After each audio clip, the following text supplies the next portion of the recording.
Hello guys, ಇವತ್ತು ನಾವು ಏನು ನೋಡೋಕೆ ಹೋಗ್ತಾ ಇದ್ದೀವಿ ಅಂದರೆ ಕರ್ನಾಟಕದಲ್ಲಿರೋ ಪ್ರತಿಯೊಂದು ಡಿಸ್ಟಿಕಲ್ಲೂ 3 ಇಲ್ಲ 4 ಹಾಂಟೆಡ್ ಪ್ಲೇಸಸ್ನ ತಗೊಂಡು ಅದನ್ನು ಎಕ್ಸ್ಪ್ಲೇನ್ ಮಾಡೋಣ ಅಂತ ಅಂದ್ಕೊಂಡಿದ್ದೀನಿ. ಸೊ ಈ ವಿಡಿಯೋದಲ್ಲಿ ನಾನು ಎಕ್ಸ್ಪ್ಲೇನ್ ಮಾಡ್ತಾರೋ ಡಿಸ್ಟಿಕ್ ಬಂದು ಮೈಸೂರು.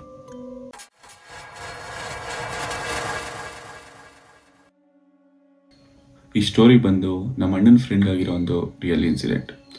ಕುಕ್ರಳ್ಳಿ ಕೆರೆ ಇವಾಗೇನು ಒಂದು ಪಾರ್ಕ್ ಥರ ಇದೆ, ನೋಡೋಕ್ಕೆ ಮುಂಚೆ ಆ ಥರ ಇರಲಿಲ್ಲ.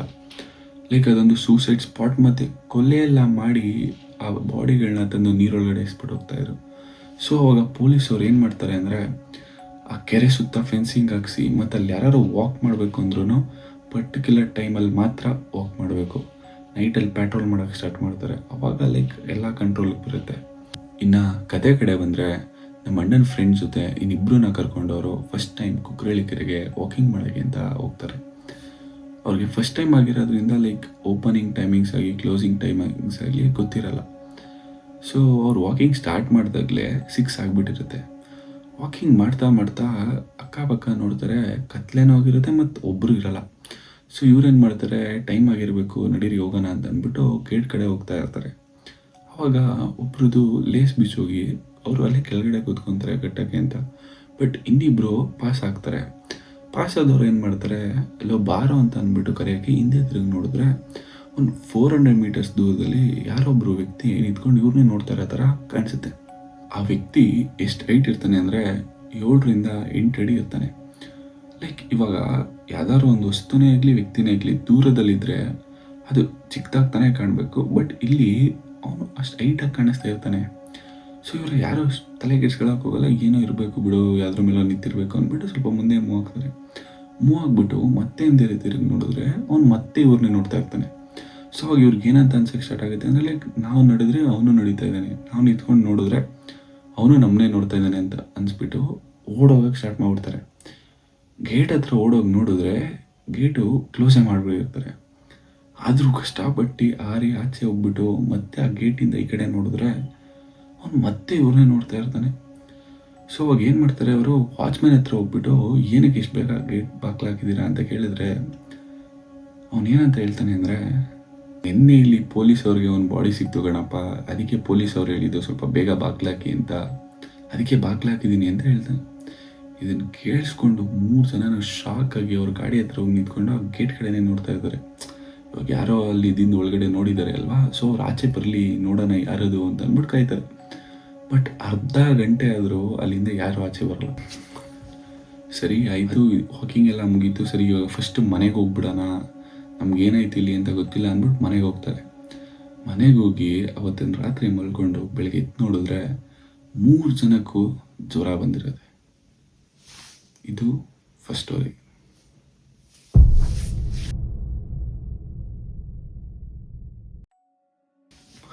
ಒಂದು ನೈಟು KR ಹಾಸ್ಪಿಟಲ್ ವರ್ಕ್ ಮಾಡೋ ಒಬ್ಳು ನರ್ಸು ಸೆಕೆಂಡ್ ಶಿಫ್ಟ್ ಮುಗಿಸ್ಕೊಂಡು ಅವಳ ಮನೆಗೆ ಹೋಗ್ತಾ ಇರ್ತಾಳೆ. ಅವಳು ಹೋಗೋ ಟೈಮಲ್ಲಿ ಇರ್ವಿನ್ ರೋಡಲ್ಲಿರೋ ಒಂದು ಬಸ್ ಸ್ಟಾಪ್ ಪಕ್ಕ ಒಬ್ಳು pregnant lady red colour sari ಹಾಕ್ಕೊಂಡು ಲಿಫ್ಟ್ ಕೇಳ್ತಾ ಇರ್ತಾಳೆ.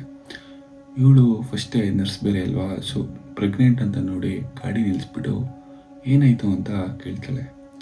ಅವಾಗ ಆ ಪ್ರೆಗ್ನೆಂಟ್ ಲೇಡಿ ಏನಂತ ಹೇಳ್ತಾಳೆ ಅಂದರೆ, ನಾನು ಊರಿಂದ ಒಬ್ಬಳೇ ಬಂದಿದ್ದೀನಿ, ನನಗೆ ಹಾಸ್ಪಿಟ್ಲಿಗೆ ಆ ಕಡೆ ಹೋಗೋದು ಅಂತ ಗೊತ್ತಿಲ್ಲ, ಸ್ವಲ್ಪ ಡ್ರಾಪ್ ಮಾಡಿ ಅಂತ ಕೇಳ್ಕೊತಾಳೆ. ಇವಳು ಸರಿ ಆಯಿತು ಬನ್ನಿ ನಾನು ಅಲ್ಲೇ ಕೆಲಸ ಮಾಡೋದು ಅಂತ ಅಂದ್ಬಿಟ್ಟು ಹತ್ತಿಸ್ಕೊಂಡು ಹೋಗ್ತಾ ಇರ್ತಾಳೆ. ಅವಳು ಹೋಗ್ಬೇಕಾದ್ರೆ 1-2 ಸಲ ಮಿರರಲ್ಲಿ ನೋಡ್ತಾಳೆ. ಮಿರರಲ್ಲಿ ನೋಡಿದಾಗ ಆ ಪ್ರೆಗ್ನೆಂಟ್ ಲೇಡಿದು ಕೂದಲು ಮುಂದೆ ಬಂದಿರುತ್ತೆ. ಇವಾಗ ಗಾಳೀಲಿ ಹೋಗ್ಬೇಕಾದ್ರೆ ಗಾಳಿಗೆ ಹಿಂದೆ ಹೋಗ್ಬೇಕಲ್ವ ಕೂದಲು, ಬಟ್ ಆ ಲೇಡಿಗೆ ಮುಂದೆ ಇರುತ್ತೆ. ಇವಳೇನಷ್ಟು ತಲೆಗೆಡ್ಸ್ಕೊಳಕ್ಕೆ ಹೋಗಲ್ಲ. ಹೋಗಿ ಹಾಸ್ಪಿಟ್ಲ್ ಮುಂದೆ ನಿಲ್ಲಿಸಿ ಇಳಿರಿ ಅಂತ ಅಂದ್ಬಿಟ್ಟು ಹಿಂದೆ ತಿರುಗಿ ನೋಡ್ತಾಳೆ.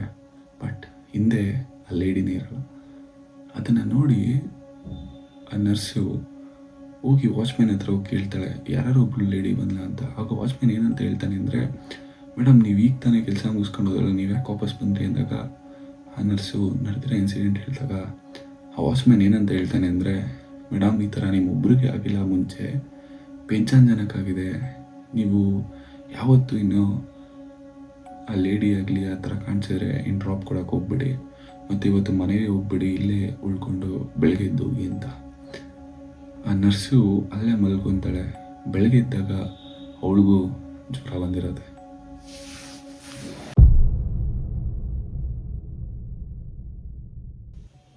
ನಾರ್ತ್ ಇಂಡಿಯಾದಿಂದ ಒಬ್ಳು ಹುಡುಗಿ ಇನ್ಫೋಸಿಸ್ಗೆ ಕೆಲಸಕ್ಕೆ ಅಂತ ಬರ್ತಾಳೆ. ಅವಳ್ದು ಅವಾಗ ಟ್ರೈನಿಂಗ್ ಪೀರಿಯಡ್ ನಡೀತಾ ಇರುತ್ತೆ. ಸೊ ಅವಳಿಗೆ ಎಂಪ್ಲಾಯ್ ಕೇರ್ ಸೆಂಟರಲ್ಲಿ ರೂಮ್ ನಂಬರ್ 79 ಅನ್ನೋದು ಅಲಾಟ್ ಆಗುತ್ತೆ. ಆ ರೂಮಲ್ಲಿ ಮುಂಚೆನೇ ಒಬ್ಳು ಹುಡುಗಿ ಇರ್ತಾಳೆ, ಇವಳಿಗೆ ಅದೇ ರೂಮ್ ಅಲಾಟ್ ಆಗಿರುತ್ತೆ. ಇವಳು ಸ್ಟಾರ್ಟಿಂಗ್ ಲೈಕ್ ಎಲ್ಲ ಆರಾಮಾಗಿರುತ್ತೆ, ಹೋಗ್ತಾ ಇರುತ್ತೆ. ಇವಳು ಟ್ರೈನಿಂಗ್ ಹೋಗೋದು, ಬರೋದು, ಮಲ್ಕೊಳ್ಳೋದು ಇದೇ ಆಗಿರುತ್ತೆ ಡೈಲಿ ರೂಟೀನ್. ಹೋಗ್ತಾ ಹೋಗ್ತಾ ಅವಳ ರೂಮ್ ಮೇಟು ವಿಚಿತ್ರವಾಗಿ ಆಡೋಕ್ಕೆ ಸ್ಟಾರ್ಟ್ ಮಾಡ್ತಾಳೆ. ಲೈಕ್ ರಾತ್ರಿ ಹೊತ್ತು ಒಬ್ಬೊಬ್ಬಳೇ ಎದ್ದು ಕೂತ್ಕೊಂಡು ನಗಾಡ್ತಾ ಇರೋದು, ಮತ್ತು ಗೋಡೆಗೆ ಹೋಗ್ಬಿಟ್ಟು ಗೋಡೆ ಸೈಡ್ ತಿರ್ಕೊಂಡು ಸುಮ್ಮನೆ ನಿಂತಿರೋದು, ಈ ಥರ ಎಲ್ಲ ಆಗ್ತಾ ಇರುತ್ತೆ. ಇವಳು ಅದನ್ನು ನೋಡಿ ಹೌಸ್ ಕೀಪಿಂಗ್ ಅವ್ರಿಗೆ ಕಂಪ್ಲೇಂಟ್ ಮಾಡ್ತಾಳೆ.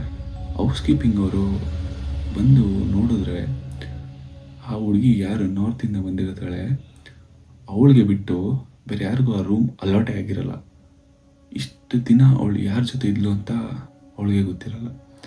ಆವಾಗ ಬ್ಯಾಕ್ ಸ್ಟೋರಿ ಕೇಳಿದ್ರೆ ಲೈಕ್ ಒಂದು ಫ್ಯೂ ಇಯರ್ಸ್ ಬ್ಯಾಕ್ ಆ ರೂಮಿಂದ ಒಬ್ಳು ಹುಡುಗಿ ಸೂಸೈಡ್ ಮಾಡಿಕೊಂಡು ಕಿಟಕಿಯಿಂದ ಆರಿ ಸೂಸೈಡ್ ಮಾಡಿಕೊಂಡು ಸತ್ತೋದ್ಲು ಅನ್ನೋದು ಅವಳಿಗೆ ಗೊತ್ತಾಗುತ್ತೆ.